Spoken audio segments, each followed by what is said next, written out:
دنیا میں جس کسی سے پوچھو کہ کیسی زندگی کٹ رہی ہے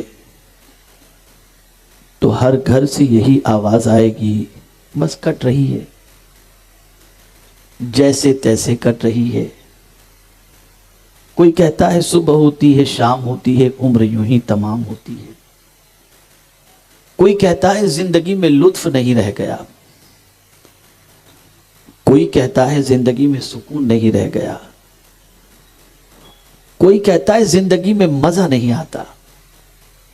غرض کہ آپ جہاں کہیں بھی دیکھیں گے اور کسی سے بھی سوال پوچھیں گے تو الا ماشاءاللہ تقریباً لوگوں کا جواب اسی قسم کا ملے گا۔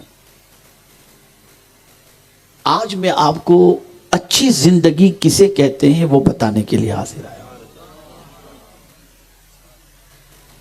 چونکہ ایک نئی زندگی گزارنے کا سلیقہ اور نئی زندگی کا آغاز نکاح کے ذریعے دولہا دلہن کا ہونا ہے، تو ہمیں یہ سمجھنے کی ضرورت ہے کہ ہماری اچھی زندگی کیسے گزرے، اور یہ بات اچھی طریقے سے ذہن میں محفوظ رہے کہ جو کچھ بھی اللہ رب العزت جل جلالہ نے اپنی کتاب میں فرمایا ہے وہ حق ہے، اور اسی لیے ابتدا میں اس نے فرما دیا ذالک الکتاب لا ریب فیہ، اس میں کوئی شک کی گنجائش نہیں۔ یہ کتاب دن کو دن کہہ دے تو دن ہے، اور یہ کتاب رات کو رات کہہ دے تو رات ہے۔ افسوس کی بات یہ ہے کہ ہم اچھی زندگی کے لیے بہت سارے دروازوں پر دستک دے کر ان سے طریقے سیکھنے کی کوشش کرتے ہیں۔ کبھی ہم نے قرآن مقدس کی طرف رجوع نہیں کیا کہ اللہ کی کتاب سے ہم پوچھیں کہ ہم اچھی زندگی چاہتے ہیں، اے کتاب تو ہماری رہنمائی فرما کہ ہمیں اچھی زندگی کیسے نصیب ہو تاکہ ہم اچھی زندگی گزار سکیں۔ تو قرآن مقدس نے فرمایا اے اچھی زندگی کی تلاش کرنے والوں، اے آرام اور سکون کی زندگی تلاش کرنے والوں، زندگی کوئی اور دینے والا نہیں، زندگی دینے والی ذات اللہ کی ہے۔ وہ جسے چاہے زندگی دے، جسے چاہے موت دے، جسے چاہے اچھی زندگی دے اور جسے چاہے پرخطر زندگی عطا فرمائے، سب کچھ اس کے دست قدرت میں ہے۔ وہ جسے چاہے عزت عطا فرمائے، جسے چاہے ذلت عطا فرمائے، وہ جسے چاہے مالدار بنا دے، جسے چاہے غریب بنا دے، سب کچھ اس کے دست قدرت میں ہے۔ ایک یہ مندی کا پیریڈ چل رہا ہے نا، اور اس مندی کے پیریڈ کے اندر سچویشن کیا ہے؟ بہت ساروں کا دھندا نہیں چلتا تو لوگ کہتے ہیں کسی نے روزی باندھ دی۔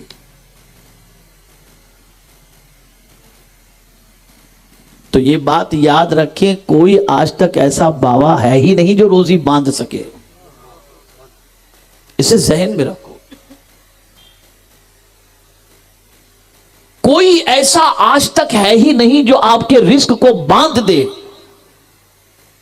اس لیے کہ قرآن نے واضح لفظوں میں فرمایا اللہ یبسط الرزق لمن یشاء ویقدر، اللہ جس کی چاہتا ہے روزی کشادہ کر دیتا ہے اور جس کی چاہتا ہے تنگ کر دیتا ہے۔ قدر کے معنی تنگ کے ہوتا ہے، اور لیلۃ القدر کو لیلۃ القدر کیوں کہتے ہیں جانتے ہیں آپ؟ اس لیے کہتے ہیں کہ آسمان سے فرشتے زمین پر اتنے اتر آتے ہیں کہ زمین تنگ ہو جاتی ہے، اس لیے لیلۃ القدر کہا جاتا ہے۔ پیر رکھنے کی جگہ نہیں ہوتی فرشتوں کے لیے، زمین تنگ ہو جاتی ہے، اس لیے قدر کہا جاتا ہے۔ تو اللہ جسے چاہے کشادہ روزی عطا فرما دے اور جسے چاہے تنگ کر دے، تو یہ ڈپارٹمنٹ اللہ نے کسی کو دیا ہی نہیں ہے۔ ورنہ جو آپ کہتے ہیں کہ فلاں نے تنگ کر دیا، وہ آپ سے کیوں کہتا کہ بھئی مجھے 500 روپے تیرے کو دینا پڑے گا تو تیرا کام کروں گا؟ اس کی خود کی روزی تنگ پڑی ہے بیچارے، اس کی خود کی تنگ پڑی ہے، وہ آپ کی کیا تنگ کرے گا؟ تو یہ تو قدرت نے اپنے ہاتھ میں رکھا ہے، جس کی روزی وہ چاہے تنگ کر دے اور جس کی چاہے وہ کشادہ فرما دے۔ تو روزی کوئی باندھ نہیں سکتا، ہاں آپ کی روزی پر نظر لگ سکتی ہے، یہ حق ہے،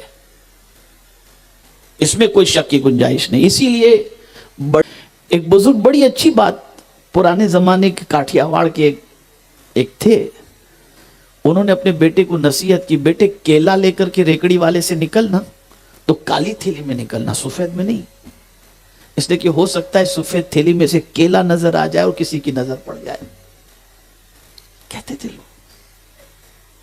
تو نظر بڑی خطرناک چیز ہے، حضور صلی اللہ علیہ وسلم فرماتے ہیں نظر انسان کو موت تک لے جاتی ہے اور پتھر کو پھاڑ دیتی ہے، یہ نظر میں تک۔ اب یہاں سے ایک بات سمجھ میں آئی، جب کسی عام انسان کی بری نظر پڑ جائے تو اس کی نظر سے پتھر پھٹ سکتا ہے، تو اللہ والوں کی نظر کرم پڑ جائے تو بگڑی بھی بن سکتی ہے۔ جب تم یہ مانتے ہو کہ بری نظر کسی کی پڑ جائے، گاڑی پہ لکھ کے نکالتے ہو بری نظر والے تیرا منہ کالا، یہ سب لکھا ہوا رہتا ہے۔ تو جب نظر کی مائیں بچے کو کالا ٹیکا لگا کر نکالتی، کسی کی نظر پتا چلا نظر کی تاثیر ہے، تو عام انسان کی نظر کی اتنی طاقت کے پتھر کو پھاڑ دے، صحت مند کو بیمار کر دے، تو اللہ والوں کی نظر کی کیا عالم، ان کی نظروں کا کیا۔ اسی لیے سرکار فرماتے اتقوا بفراست المؤمن فإنه ينظر بنور اللہ تعالی، مومن کی فراست سے ڈرو کہ وہ اپنی آنکھوں سے نہیں اللہ کے نور سے دیکھتا ہے۔ اسی لیے فرمایا گیا عالم کے پاس جاؤ تو زبان کو لگام دو، اور ولی کے پاس جاؤ تو دل کو لگام دو کہ وہ تمہاری دل کی دھڑکنوں کو دیکھ رہے ہیں۔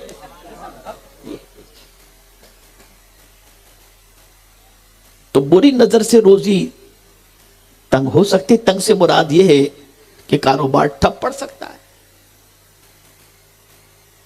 اسی لیے آقا کریم صلی اللہ تعالی علیہ وسلم نے ارشاد فرمایا کہ رات کو سوتے وقت اپنے بچوں کو آیت الکرسی پڑھ کر کے دم کر دیا کرو، اللہ بری نظر سے ان کی حفاظت فرمائے گا۔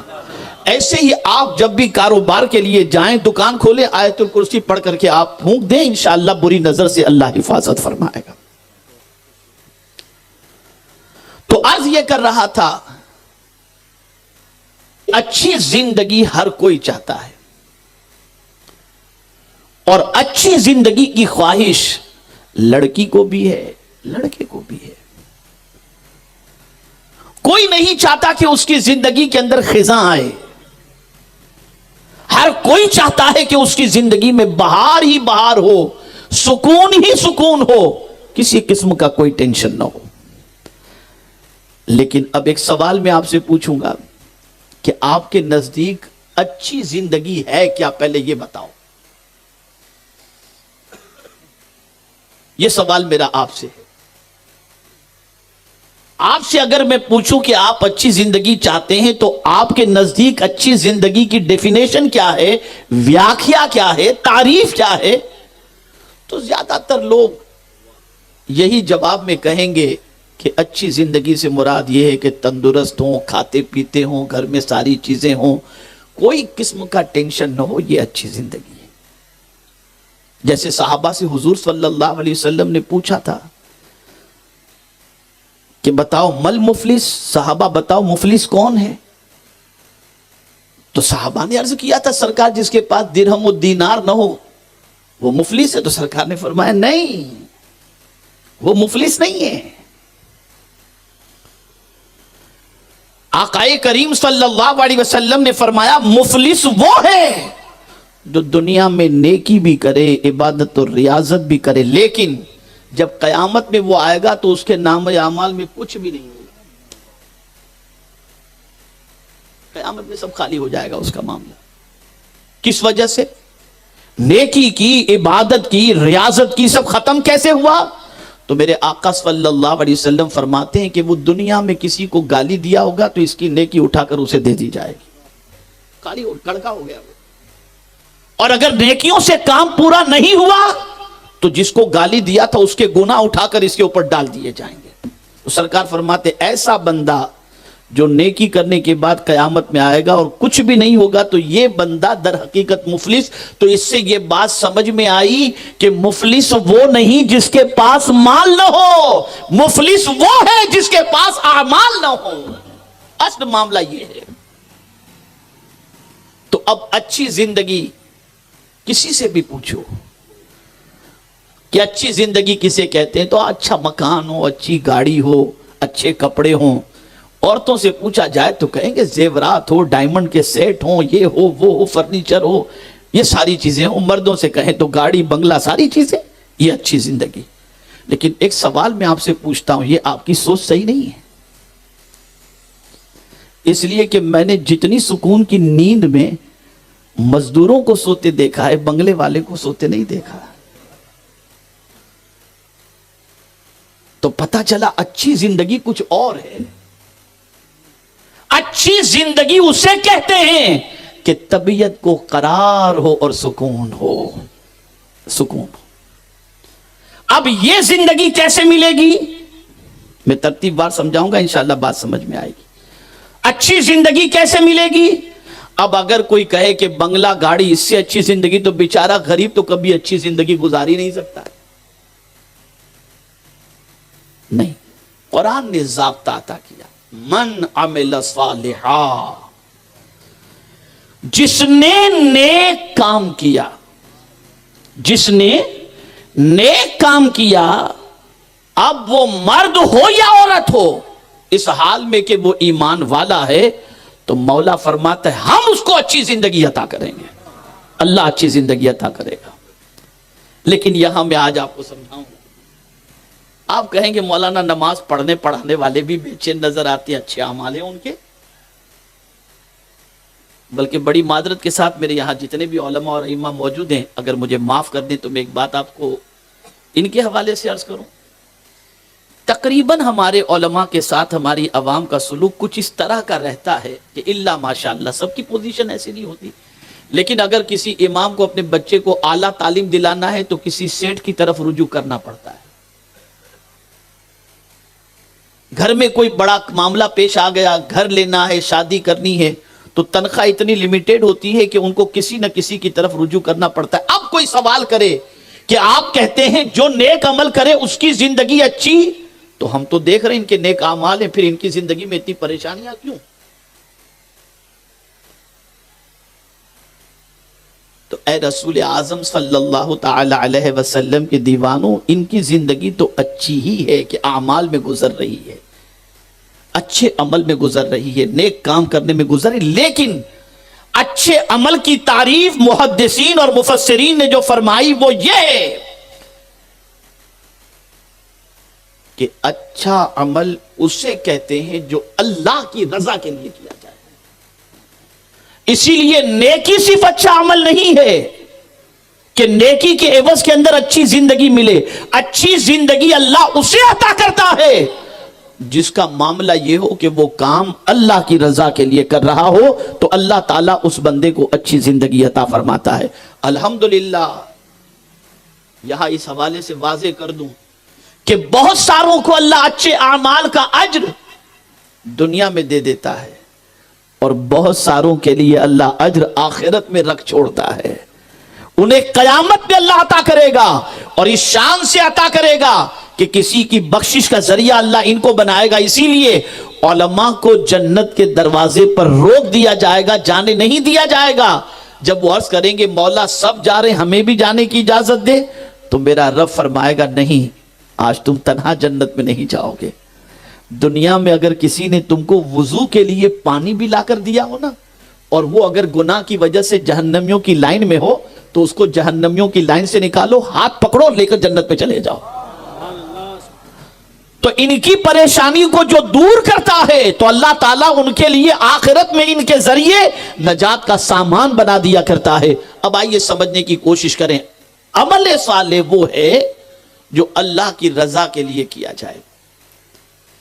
آج کل سچویشن یہ ہے کہ مسلمان بہت سارے یہ کہتے ہیں کہ مولانا نیک کام کرتے ہیں تو پریشانیاں معاذ اللہ آتی ہیں, مصیبتیں آتی ہیں. جب غلط کرتے تھے تو کچھ بھی نہیں تھا, نیکی کرنا شروع کیا تو پریشانیاں.